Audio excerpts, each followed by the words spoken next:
성경 속에 있는 진리를 탐구해보는 기독교 강요 시간입니다. 오늘은 중생의 유일성 마지막 시간, 견인에 대해서 살펴보도록 하겠습니다. 이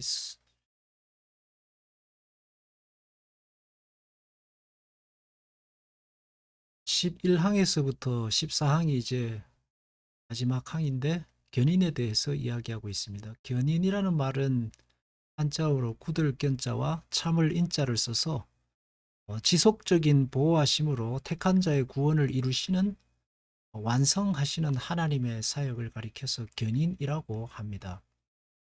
어, 우리가 이것을 이제 그, 그 구원과 구원의 완성을 구분시켜서 보기 때문에 이런 논리가 나오긴 하지만 사실적으로 보면은 이것을 이렇게 정확하게 구분하는 데는 참 어려운 점이 있는 것 같습니다.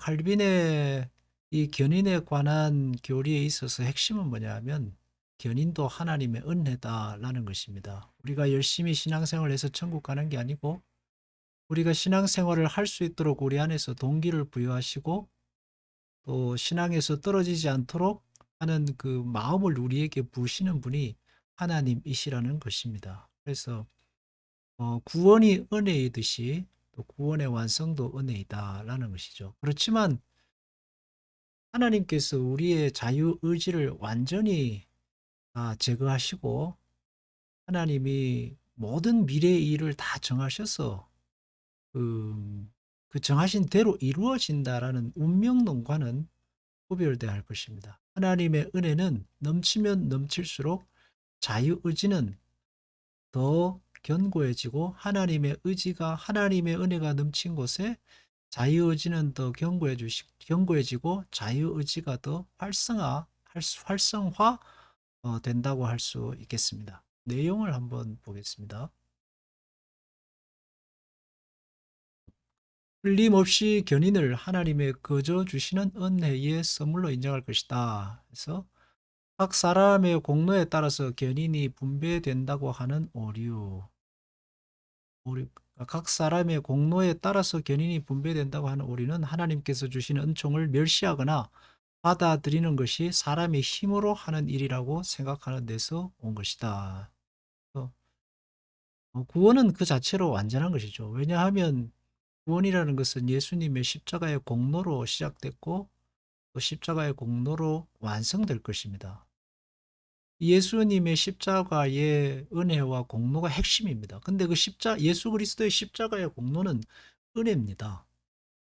주님께서 십자가를 지시고 우리의 죄를 사하시고 부활하심으로 우리를 첫 열매가 되셔서 우리를 하나님의 나라의 자녀가 되게 하셨습니다. 근데 그 은혜입니다. 우리는 십자가에 보탠 것이 없고 거기에 있지도 않았고 거기에 더한 것이 없습니다. 오히려 우리는 예수 그리스도의 십자가를 부정하고 예수님을 부정하고 살았습니다. 근데 구원이라는 것이 우리에게 주어질 때는 이 예수 그리스도의 십자가의 공로를 통해서 우리에게 주어집니다. 은혜로 주어집니다. 완성은 그러면 우리의 힘으로 되냐? 있을 수 없죠. 구원의 완성 혹은 성화나 영화, 하나님의 나라에 이르게 되는 그 모든 것들은 주께서 우리에게 주시는 은혜로 되는 것이죠. 그래서 하나님께서 우리에게 은총을 주셔서 우리가 신앙을 유지할 수 있게 된다 하는 것입니다.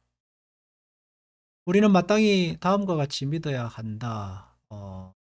주님께서는 그 종들 안에서 시작하신 일을 기쁘고 좋은 것으로 보시기 때문에 시작하신 일, 구원입니다. 그죠? 구속, 계획, 혹은 하나님께서 선택하시고 작정하신 일을 기쁘고 좋은 것으로 보시기 때문에 그 일을 더 큰 은총을 더하여 계속할 만한 것으로 보셨어. 그래서 우리를 창세 전에 어, 작정하시고 선택하시고 작정하셔서 우리를 구원하시는 이 기쁘신 일을 우리에게 이루시기 시작하시고 이루실 때는 그것 우리를 구원하신 자체가 우리의 구원의 완성을 보장하는 것입니다. 왜냐하면 그렇게 구원하셨다는 것은 앞으로 하나님의 나라의 완전한 구원으로 이르기까지 우리에게 은총을 더하실 것을 그 기쁘신 은총을 더하실 것을 보고하시는 거죠. 새로운 은총의 선물을 쌓아 올려서 그들을 풍부하게 만드시는 것이라고.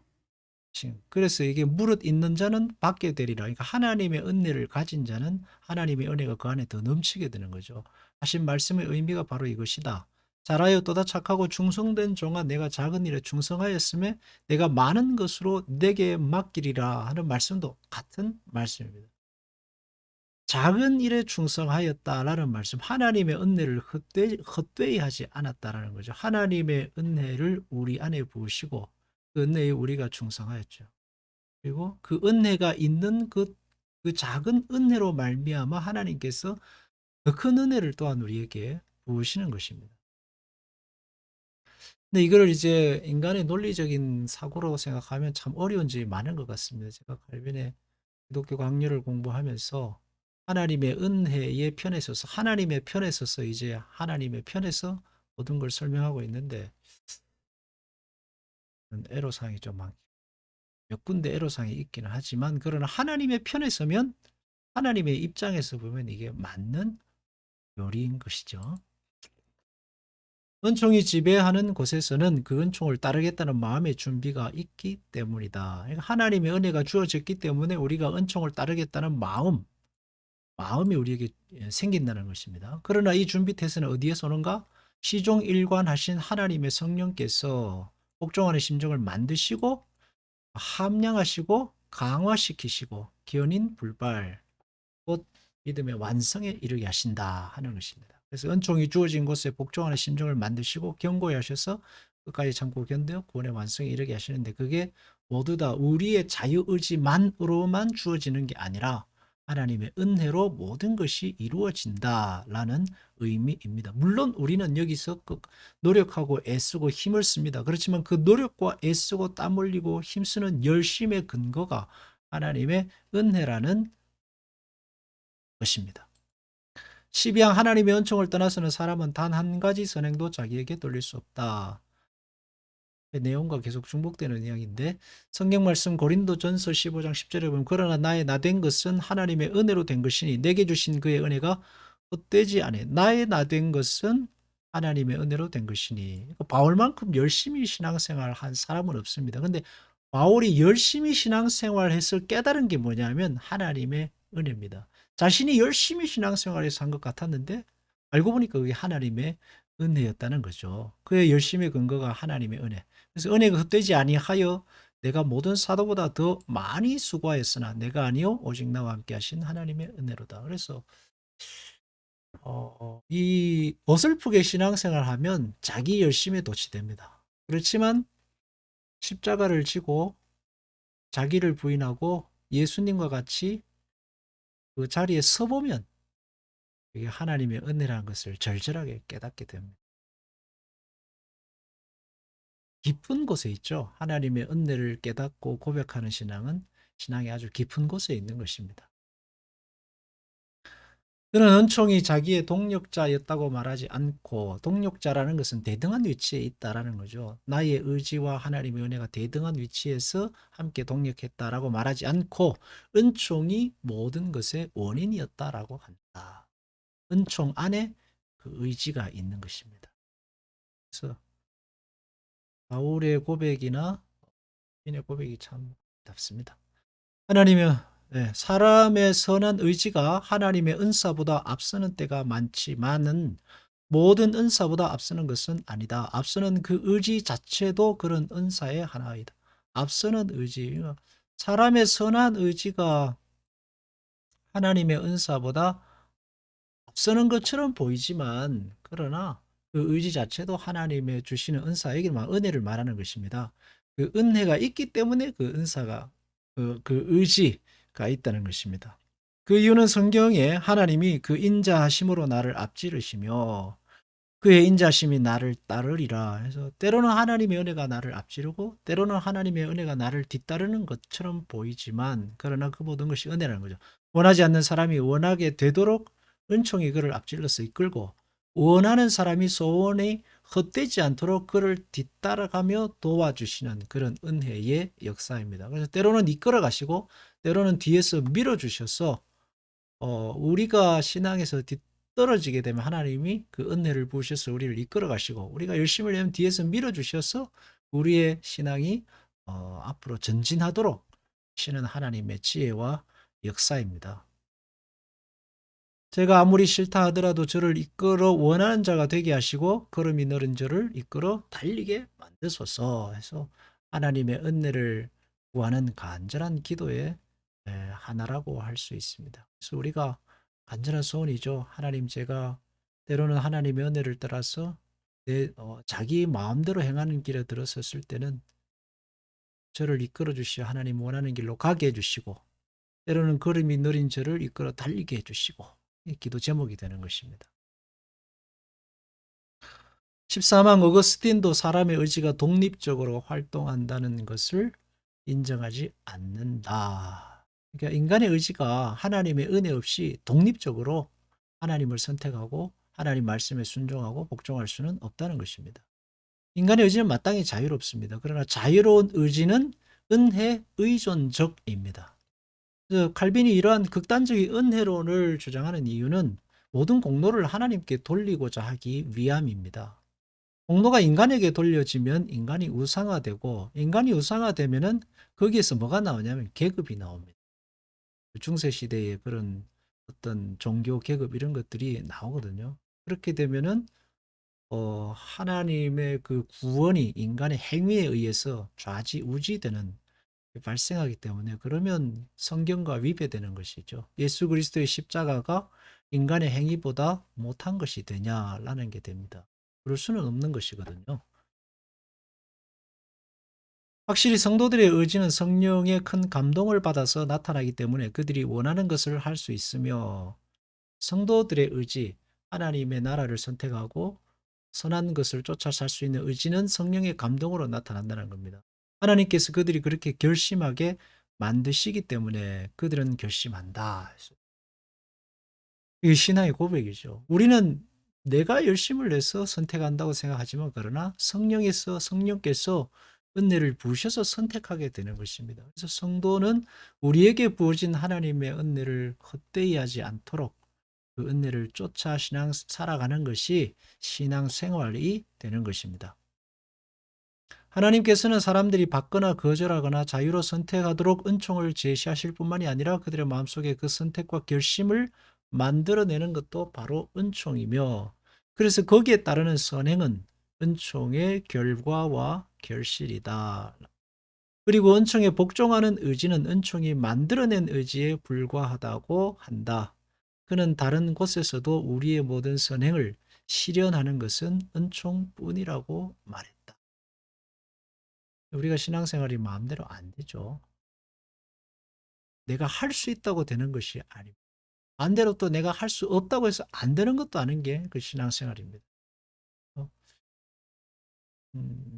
우리에게 그 선택과 결심을 만들어내는 것이 하나님의 은혜이고, 그 선택과 결심이 열매를 맺는 것도 하나님의 은혜다라는 것을 강조했습니다. 그래서 그리고 이 은혜에서 예배가 나옵니다. 우리가 하나님을 예배하는 건 하나님이 베푸신, 우리에게 베푸신 은혜에 대한 감사입니다. 그래서 성도가 하나님께 드리는 예배는 가장 기본은 은혜를 알 때 감사함으로 예배할 수 있습니다. 그 예배의 가장 기본입니다. 기도할 수 있고 요구할 수 있고 하나님께 구할 수 있지만, 그것의 밑바탕에는 은혜에 대한 알미 있어야 됩니다. 은혜에 대한 암과 감사가 없이 하는 요구와 하나님께 대한 어떤 그 주장들은 뭐랄까요? 철없는 것이 되는 거죠. 14항 어거스틴은 사람의 의지를 제외하는 것이 아니라 전적으로 은총에 의존시킨다. 그래서 사람의 의지는 은혜 의존적이다 하는 것입니다. 은총은 의지를 제거하지 않고 악한 의지를 선하게 변화시키며, 하나님의 은혜가 들어오면 악한 의지가 은혜로운 의지로, 선한 의지로 바뀝니다. 그리고 그 의지가 자유의지화 되어 가는 것입니다. 선한 의지를 돕죠. 은총이 선한 의지를 돕습니다. 이렇게 말하는 것은 사람은 마음의 움직임이 없이 외부의 힘에 의해서 끌려가는 가듯 하는 것이 아니라 마음의 감동을 받아 진심으로 복종한다는 것이다. 그래서 마음의 감동을 받으면 거기에서 자발성이 나옵니다. 자발성을 우리는 이제 자유의지라고 하고, 그 자유의지의 뿌리는 하나님의 은혜에 있다라는 겁니다. 그래서 은혜가 더할수록 자유의지는 진리 안에서 더욱 자유롭습니다.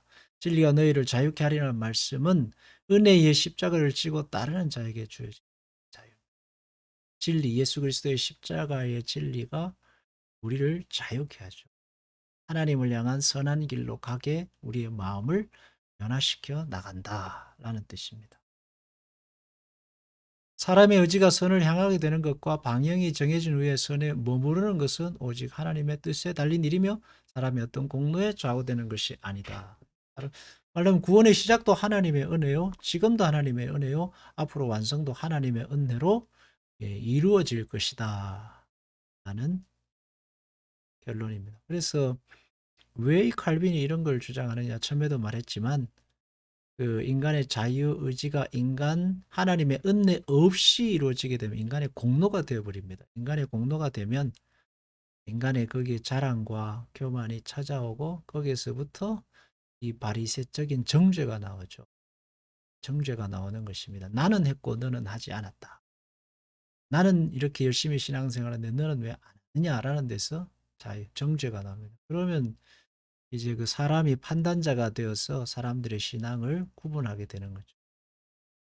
오직 은혜의 신앙이 중요한 이유는 거기로부터 예배가 나오고 오직 은혜로부터 인내가 나오고 사랑이 나오는 것입니다. 그래서 사랑보다도 먼저 있는 것이 하나님의 은혜입니다. 하나님의 은혜가 있는 곳에 사랑이 있고 은혜가 있는 곳에 예배가 있고 은혜가 있는 곳에 인내가 있고 은혜가 있는 곳에 그 신앙의 깊은 그 어떤 어 뭐랄까요? 그 향이라 할까요? 신앙의 깊은 어떤 그 풍미랄까요? 그런 것이 나온다고 할 수 있겠습니다. 기도하겠습니다. 하나님 아버지, 그때도 하나님의 은혜였고 지금도 하나님의 은혜고 앞으로도 하나님의 은혜일 것입니다. 우리에게 부어진 하나님의 은혜의 그 귀함을 깨닫고 힘으로 주님을 쫓아가는 하나님의 영광을 따라가는 복된 신앙이 되게 하여 주옵소서. 예수님의 이름으로 기도하옵나이다. 아멘.